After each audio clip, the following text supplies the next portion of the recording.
कौन है छठी मैया? छठी मैया की पूजा की शुरुआत कैसे हुआ?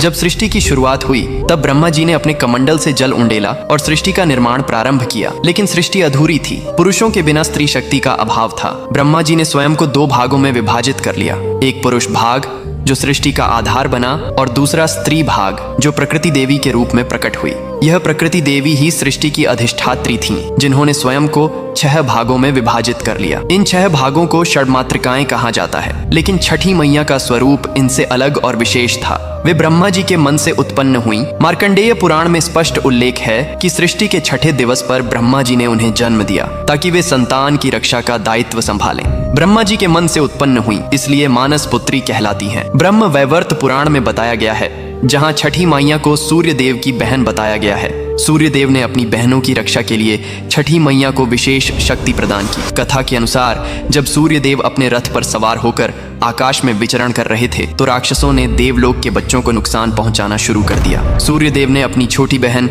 षष्ठी देवी को बुलाया और कहा, हे बहन, तुम्हें संतान की रक्षा का भार संभालना होगा। मेरी किरणों से शक्ति लो और पिशाचों का संहार करो। छठी मैया ने तपस्या की। वे सूर्य की किरणों के नीचे खड़ी रहीं, जल अभिषेक किया और ठेकुआ गुड़ गेहूं का प्रसाद चढ़ाया।